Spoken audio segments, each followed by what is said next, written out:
जय श्री राधे मित्रों, जय श्रीमन नारायण। मित्रों, मैं लक्ष्मीकांत मिश्रा आज के इस वीडियो में अभी आने वाला वैलेंटाइन डे या कहें कि प्रणय दिवस या प्रेम दिवस, जिस रूप में आप लोग समझते हैं, उसी पे कुछ शब्द लेकर, कुछ अपना विचार लेकर आप लोगों के समक्ष उपस्थित हुआ हूँ। प्रेम और प्रेमी किसे कहते हैं? प्रेम क्या है? प्रेम को हम किस नज़रिया से देखें? खाली पार्क से गुलाब की कलियां ला करके प्रेमी को देना क्या प्रेम है? आई लव यू कहना क्या प्रेम है?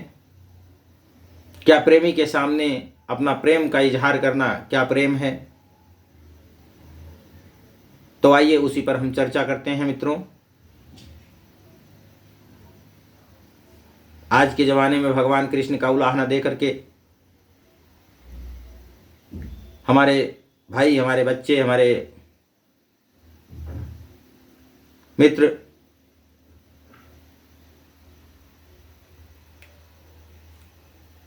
प्रेम करते हैं कि भगवान ने कृष्ण ने किया था, इसमें पाप क्या है? मैं कहता हूं मित्रों, सबसे पहले बड़ी बात यह है कि भगवान कृष्ण बनना भी तो कठिन है। हम भगवान कृष्ण नहीं बन सकते। भगवान तो जगत पिता हैं, भगवान तो जगतपति हैं, भगवान तो नारायण हैं। हम नारायण तो हो नहीं सकते। लेकिन फिर भी हम ये कहना चाहते हैं कि नरकासुर ने जब गोपिकाओं को बंदी गृह में डाल दिया था, तब जब भगवान ने गोपिकाएं का उद्धार किया, तो उस समय गोपिकाएं कहने लगी कि प्रभु, जब त्रेता युग में भगवान स्वयं सीता जी को नहीं ग्रहण किया तो हमारे पति लोग कैसे मुझे ग्रहण करेंगे? समाज उलाहना देगी, समाज हमारे चरित्र पे कीचड़ उछालेगा, तो बेहतर है कि हम लोग आत्महत्या कर लें। भगवान कहने लगे, ऐसा नहीं, अगर वो नहीं स्वीकारेंगे तो मैं तुम्हें स्वीकारता हूं। मैं जगत का पालनहार हूं, मैं तुम्हें पति स्वरूप मिलता हूं। उस अवस्था में भगवान ने उन्हें स्वीकारा था। क्या आप ऐसा करते हैं? भगवान ने तो द्रौपदी का भी रक्षा किया था। क्या आप ऐसा करते हैं?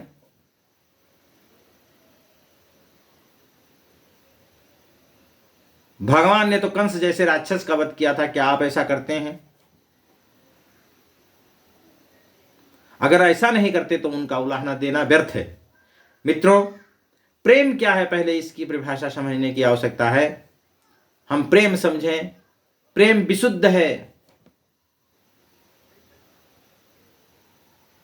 प्रेम का कोई शब्द नहीं है, निशब्द है प्रेम। प्रेम कैसा होता है? आप शहद खाते हैं, आप चीनी खाते हैं, आप नाना प्रकार की मिठाइयां खाते हैं, और सभी मिठाइयों का, चीनी का, शहद का, मिठाई का, अगर आपसे पूछा जाए कि कैसा लगा, तो आप या तो कहेंगे कि बहुत अच्छा लगा, या आप कहेंगे कि बहुत मीठा था। तो आखिर समग्र में देखा जाए तो सबका स्वाद मीठा ही है और सब अच्छा ही है। लेकिन जो शहद का स्वाद है, जो मिठाई का स्वाद है, जो चीनी का स्वाद है, वो फर्क फर्क है। लेकिन हम आप उच्चारण नहीं कर सकते हैं कि इसका स्वाद कैसा था। उसी प्रकार प्रेम के संबंध में हम उच्चारण नहीं कर सकते। अगर कोई उच्चारण करता है कि मैं तुमसे अथाह प्रेम करता हूं, तो वो गलत है, सरासर गलत है। क्योंकि वो आपको खुश करने के लिए कहता है। वो आपको विश्वास दिलाने के लिए करता है, और प्रेम में परीक्षा की कोई आवश्यकता नहीं है। मित्रों, प्रेम तो प्रेम है, प्रेम तो विश्वास के बल पर टिका है। प्रेम में मिलना कोई आवश्यक नहीं है, प्रेम में दिखावा करने की आवश्यकता नहीं है। मित्रों,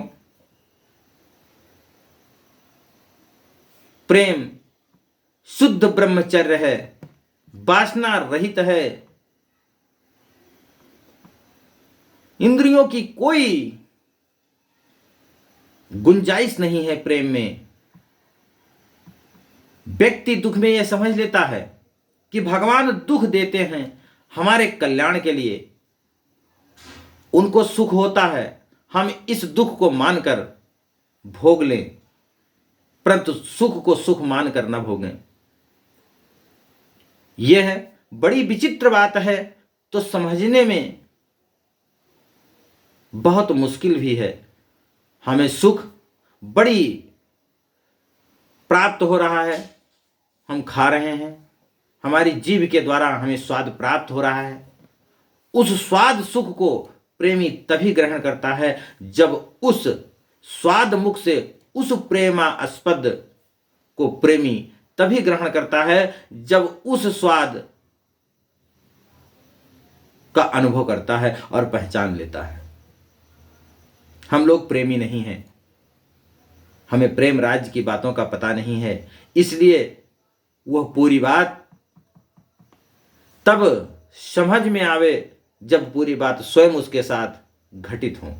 नारद जी ने प्रेम का लक्षण बताया है मित्रों। मुका स्वादन्वत, प्रेम का कैसा स्वाद है। नारद जी ने नारद सूक्ति में बताया है कि प्रेम का स्वाद कैसा है। उन्होंने कहा है कि गूंगा जिस प्रकार कह नहीं सकता, केवल अनुभव करता है, जीभ से चखता है और स्वाद का अनुभव करता है, परंतु कह नहीं सकता, क्योंकि जिह्वा के द्वारा जिस रस की अनुभूति होती है उस रस का वर्णन करने के लिए न शब्द हैं और न ही जीभ में शक्ति है। वही जो स्वाद ले सके और कह न सके, उसी का नाम प्रेम है। जैसे गूंगा स्वाद लेता है लेकिन कह नहीं सकता अपने मुखारविंदों से कि इसका स्वाद कैसा लगा, ठीक उसी प्रकार प्रेम है।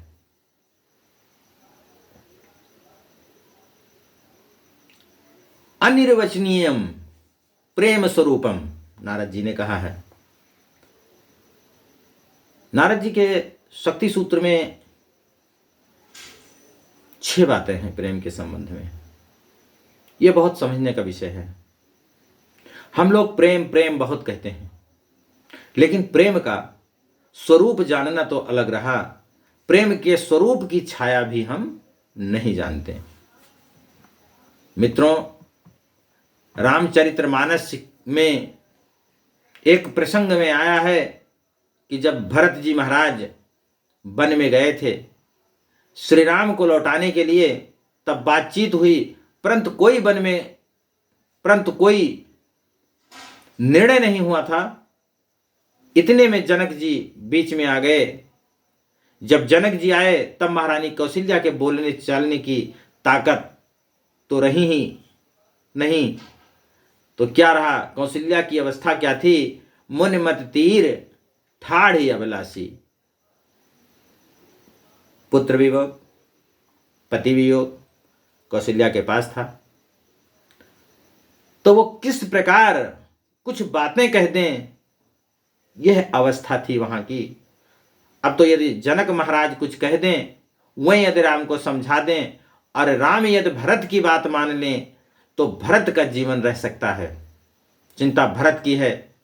सीता जी की माता जी सुनैना जी आई मिलने के लिए, वह जब जाने लगी तो कौशल्या जी ने बड़े स्नेह से कहा अपनी समधिन से कि यह आप जानकर महाराज से कह दें कि वह जरा राम को समझा दें। पीड़ा प्रेम से भरपूर्ण भरत जी थे। समस्या भरत की थी, वहां प्रभु राम की नहीं थी।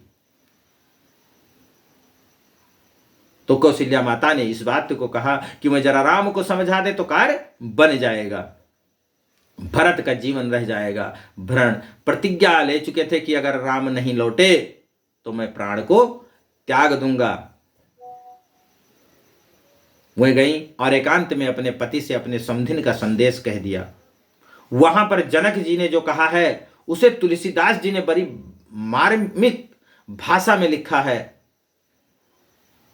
उसमें से एक चौपाई यह है कि धर्म राजन ब्रह्म विचारू, धर्म राजन ही ब्रह्म विचारू, जथा मति मोर प्रचारू, सो मति मोर भरत महिमाही, कहीं काह छल छुअत न छाही, प्रीत प्रतीत भरत रघुबर की, कहीं न जाए कछु मायन तर की। यह भरत और राम के प्रेम पर विदेहराज ज्ञान शिरोमणि महाराज जनक ने कहा है। इस बात को जनक जी बड़ी नर्म भाषा में बोले अपनी पत्नी से। जिस प्रकार हमें ऐसी वाणी बोलना भी चाहिए, बोलना भी एक कला है मित्रों। बोलकर कोई अपनी आबरू बिगाड़ दे और दूसरी की आबरू ले सकता है। जीवन भर के लिए लड़ाई बांध ले और हमेशा के लिए उसे अपना बना ले, यह वाणी का मुख्य योगदान है। हमारी आपकी वाणी शुद्ध है तो हम आप किसी को जीत भी सकते हैं और पराजित भी कर सकते हैं और हार भी सकते हैं।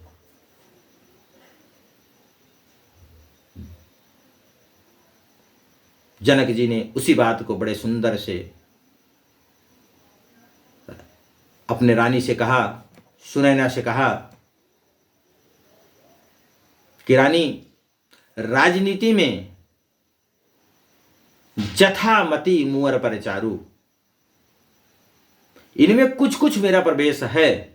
अर्थात कोई राजनीतिक उलझन आ जाए तो मैं सुलझा सकता हूं, कोई धर्म की समस्या आ जाए तो उसका समाधान कर सकता हूं, और कोई ब्रह्म ज्ञान प्राप्त करने के लिए मेरे पास आवे तो एक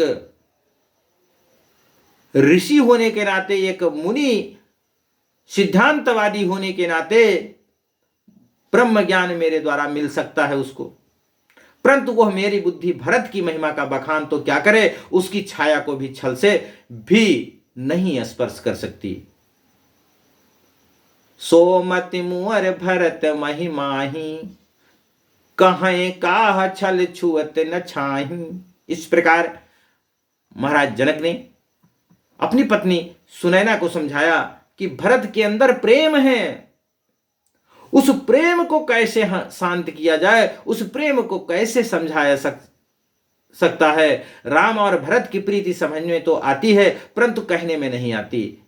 जैसे हमने पहले बताया कि मिठास शब्द का आता है लेकिन उसका स्वाद कैसा लगा यह नहीं आता है। चाहे चीनी खाएं, गुड़ खाएं, मिश्री खाएं, जो भी खाएं, लेकिन मिठास है बस। उसका स्वाद कैसा है अगर किसी से पूछा जाए तो वो बता नहीं सकता। उसी प्रकार भरत और राम के प्रेम की बात है, उसको किसी से बताया नहीं जा सकता। प्रेम अनिर्वचनीय है, प्रेम का कोई वचन नहीं होता है, प्रेम कहने में नहीं आता। प्रेम स्वरूपम अनिर्वचनीयम, इसलिए प्रेम की बात करना तो जितना सहज है उतना ही कठिन प्रेमी होना है। नारद जी ने कहा है कि प्रेम के 6 बातें होनी चाहिए। प्रेम की जो बात हम कहते हैं उसमें इतना ध्यान रखें कि प्रेम की मूलभूत है त्याग। प्रेम अस्पद के सुख के लिए अपना प्रत्याग, अपने सर्वस्व का ही नहीं अपना ही प्रत्याग है प्रेम। अहम की चिंता से सर्वर्थ मुक्त हो जाना, मोक्ष का इच्छुक भी मुमुक्षु पुरुष भी चाहता है कि मुझे बंधन से मुक्ति मिले। मैं बंधन में हूं, बंधन की अपेक्षा है मुक्ति सिद्धि के लिए। अगर बंधन नहीं तो मुक्ति काहे की? और यदि बंधन है तो किसी व्यक्ति का, किसी का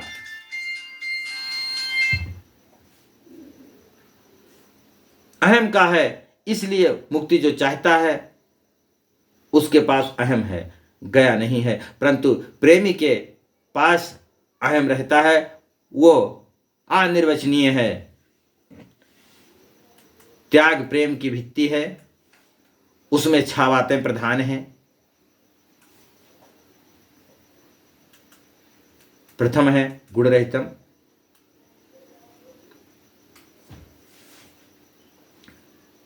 श्री कृष्ण भगवान हैं और श्री गोपिकाएं जानती थीं कि यह भगवान हैं, यह भी ठीक है। ना खलु गोपिका नंदनो भावान खिल देहिना मंत्रात्म दृग बिखन सार्थितो विश्वगुप्ते सख उदीवान सत्व त्वाम कुले। और भी ऐसे बहुत से प्रसंग हैं, परंतु जानती हुई भी गोपिकाएं नहीं जानती हैं। अगर कहीं यह प्रकट हो जाए, सिद्ध हो जाए कि श्री कृष्ण भगवान नहीं हैं, तो क्या गोपिकाएं उनके प्रेम को छोड़ देंगी? वह तो इस बात को भुला देना चाहती हैं कि ये भगवान हैं। भुलाए बिना वो प्रियतम और हमारे प्रत्येक पदार्थ को ग्रहण करने वाले बन ही नहीं सकते। इसलिए मित्रों, प्रेम में कोई गुण होना आवश्यक नहीं है। प्रेम हो जाता है जहां गुण देखकर प्रेम होता है, वो प्रेम सहज नहीं है, वो प्रेम अहेतुक नहीं है, वो तो प्रेम गुण के हेतु से है। यदि गुण नहीं दिखा तो प्रेम चला गया। वो प्रेम तो गुण की पूजा करता है, प्रेमास्पद की नहीं करता। हजार दोष करके प्रेमास्पद आ जाए फिर भी कोई बात नहीं। बीच में एक बात याद आ गई मित्रों, मैं आपको बता दूं कि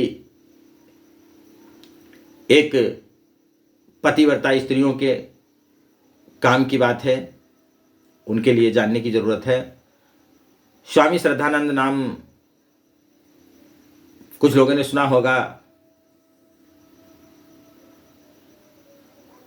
श्रद्धानंद जी पहले महात्मा मुंशीराम थे। वह गुरुकुल के प्रतिष्ठा थे, जिनको एक व्यक्ति ने गोली से मारा था। उन्होंने अपनी जीवनी में लिखा है कि उनके पिता बनारस के पुलिस उपनिरीक्षक थे। वह वहाँ रहते थे, नौजवान थे, विवाह हो गया था, वो शराबी थे। वह किसी दुराचार के स्थान से शराब पीकर घर आए और उनकी पत्नी वहां थी। यह घटना विवाह के कुछ दिन बाद है। ये घर में बेहोश हो गए, सामने आए और इनको उल्टी होने लगा। उनकी पत्नी अपना हाथ सामने किया, उल्टी करवाने लगी और आंचल भी आगे कर लिया, उसी आंचल में और हाथ में उल्टी करवाया। कपड़े खराब हो गए, उनको धोया और फिर दूसरे कपड़े पहना दिए, सिर पर पट्टी रखी। ये बकते रहे और बकते बकते सो गए, नशे के हालत में थे। उनकी पत्नी उनकी चरण दबा रही थी और वो सो गए, जागे नहीं। उन्होंने ये नहीं कहा कि अब जाओ, बेहोश थे। पत्नी चरण दबाती रही। सुबह हुआ, मुंशीराम ने पूछा, तुम कब से बैठी हो? तो उनकी पत्नी बोली कि जब से आप आए थे तभी से मैं बैठी हूं। फिर उन्होंने कहा कि मेरे मुख से आपको गंध नहीं आ रही थी? वो बोली आ रही थी। फिर उन्होंने कहा मैं बड़ा दुराचारी हूं। वो बोली मेरे सामने ऐसी बात मत करिए, आप कैसे भी हों, मेरे माँ ने मुझे सिखाया है और रामचरितमानस ने मुझे सिखाया है कि पति कैसा भी हो, पति पति ही है। बस मुंशीराम जी कहते हैं कि मैं उस दिन से पलट गया मेरी शराब छूट गई, मेरी बुराई छूट गई, और उसी का फल है कि मैं महात्मा बन गया। और यह है गुण रहित प्रेम।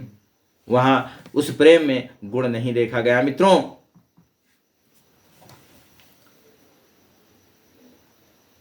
प्रेम का क्या चाहती है उसका चित्र खींचते हैं। वह बड़ी सुंदर चीज कहते हैं कि मेरे प्राणनाथ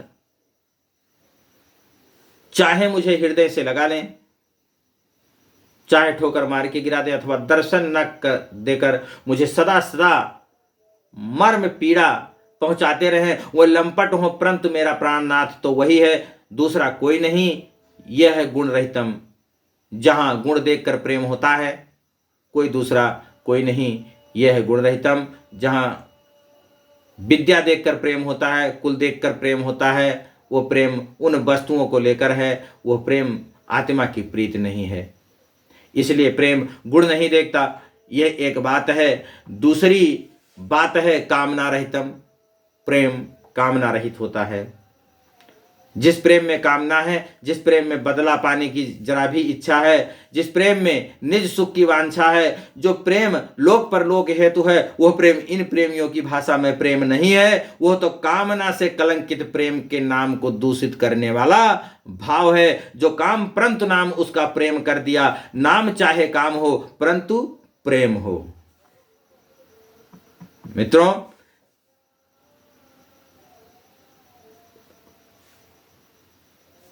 प्रेमयो गोप्रा माणाम काम इत्यगमत प्रथाम।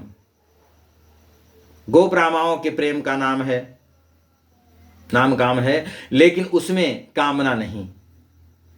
कामना रहित काम, यही गोपियों का प्रेम है। कामना रहित काम, सुखेच्छा रहित सुख, यह अद्भुत चीज है। भोग रहित भोग, यह विलक्षण बात है। जैसे भगवान में दो परस्पर विरोधी गुण एक साथ रहते हैं, इसी प्रकार प्रेम भी यही चीज है, परंतु इसमें कामना नहीं है, किसी प्रकार की कामना नहीं। हम प्रेम करें और बदले में हमारा प्रेम आस्पद हमसे प्रेम करे तो वो हम प्रेम करेंगे, यह प्रेम नहीं है। वह प्रेम करे और बदले में वो प्रेम ना करे परंतु हमारे प्रेम को प्रेम समझे, यह भी प्रेम नहीं है। हमारे प्रेम की उपेक्षा करे अथवा हमारे प्रेम का बदला वो अपने प्रेम के रूप में दे, वो हमारा प्रेम दिन दूना बढ़ता रहे, इसका नाम प्रेम है। जो प्रेम में कामना रहित हो वही प्रेम है। मित्रों, इसी प्रकार प्रेम एक पवित्र है, ब्रह्मचर्य है। इसलिए प्रेम में कामना रहित, यह दूसरी बात है। तीसरी बात है अवच्छिन्नम। प्रेम में कामना रहित, यह दूसरी बात है। तीसरी बात है अवच्छिन्नम। प्रेम का कभी तार नहीं टूटता, वो अवच्छिन्न होता है, निरंतर होता है, वो तैल धरावत होता है। जो प्रेम बीच में टूट जाए, घट जाए, मिट जाए अथवा हट जाए, वो रुक जाए, वह प्रेम नहीं है। उसमें कहीं न कहीं किसी न किसी गुण के कामना की कलिमा लगी है, नहीं तो वो रुकता नहीं है। प्रेम कभी रुकता नहीं, यह है अवच्छिन्न। चौथी बात है सूक्ष्मतरम। जो बहुत ऊपर ऊपर छलकता है, उसमें बहुत बार दंभ होता है, धोखा होता है। यह अंदर की चीजें हैं, कभी कभी बाहर आ जाता है। प्रकाशते क्वापि पात्रे, कभी कभी ऐसा होता है, परंतु प्रेम सूक्ष्मतर है, वह बड़ी महीन चीज है। वाणी में नहीं आता है, क्रियाएं में भी कम आता है। जो क्रियाएं में आता है वह दिखाऊ हो जाता है, इसलिए वो प्रेम नहीं रहता। प्रेम तो अंदर रहता है, छिपा रहता है। प्रेम प्रेम नहीं रहता है, प्रेम तो अंदर रहता है। प्रेम हृदय का गुप्त धन है, इसको कोई देख नहीं सकता। यह बिखरने का नहीं है, यह तो गुप्त रूप में बना रहे, गुप्त बना रहता है, यह बढ़ता रहता है। सीता जी ने जब हनुमान जी से पूछा कि क्या सरकार ने मेरे लिए कुछ कहा है, क्या भगवान ने मेरे लिए कुछ कहा, तब हनुमान जी ने कहा हाँ कहा है। जब उन्होंने पूछा कि क्या कहा, तब हनुमान जी ने कहा है तत् प्रेम कर ममुयर तोरा और जानत प्रियक मन मोरा। सो मनु सदा रहति तो ही पाही, जान प्रीत रस ये तेव नाही। मित्रों, एक ही चौपाई में प्रेम का सारा तत्व बता दिया। यह भगवान राम की वाणी है। भगवान राम कहते हैं, सीते प्रिय तेरे और मेरे प्रेम के तत्व को जानता है केवल एक मेरा मन। क्या कहते हैं भगवान राम सीता जी के लिए संदेश में? सीते, हे प्रिय, तेरे और मेरे प्रेम के तत्व को जानता है केवल एक मेरा मन। वह वाणी में नहीं आता है और दूसरा कोई जानता नहीं है, केवल मेरा मन जानता है, और वह मेरा मन तुम्हारे पास ही निरंतर रहता है। इतने में ही जान लें कि प्रेम क्या है। वह सूक्ष्म है, सूक्ष्मतरम। पांचवा है अनुभव रूपम। ये नारद जी की बातें हैं। अनुभव रूपम, प्रेम अनुभूति की वस्तु है, वह कहने की वस्तु नहीं है। प्रेम का जीवन में अनुभव प्राप्त होता है, वह कहने की वस्तु नहीं है प्रेम का जीवन में। और छठी बात कही है, प्रतिक्षण वर्धनमानम। प्रेम क्षण क्षण में बढ़ता है। प्रेम अनंत है। ज्ञान अपनी प्राप्ति करा करके कह देता है कि, परंतु कह देता है कि अब कुछ नहीं है, कोई काम नहीं है, कोई वस्तु नहीं है, परंतु प्रेम कहता है कि कहीं अंत ही नहीं है। आपकी आयु कहेगी कि आपकी आयु समाप्त है। आप शिक्षा हासिल करते हैं तो उसका भी एक अंत है। आप व्यापार करते हैं, उसका भी एक अंत है। आप कोई भी कर्म करें, उसका भी अंत है, उसकी सीमा है। लेकिन प्रेम की कोई सीमा नहीं है, यह निरंतर बढ़ता रहता है।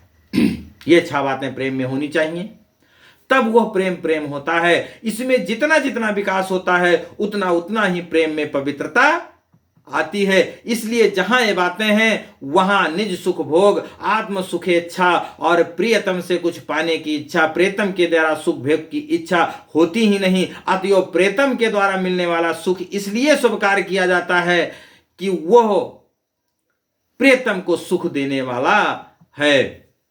प्रेतम के द्वारा मिलने वाला सुख इसलिए स्वीकार होता है।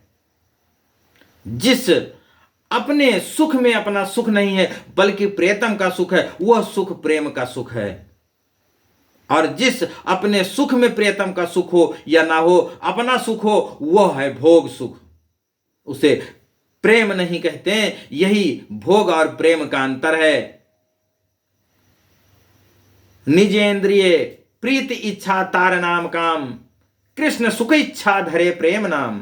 अर्थात अपने इंद्रियों के तृप्त करने की इच्छा जहां श्री कृष्ण से है, उसका नाम है काम। चाहे वो इच्छाएं करने वाले ऊंचे से ऊंचे महात्मा माने जाते हो, वह होंगे महात्मा, ठीक है, परंतु महात्मा दूसरे होते हैं और प्रेमी दूसरे होते हैं। यह महात्माओं पर आक्षेप नहीं है।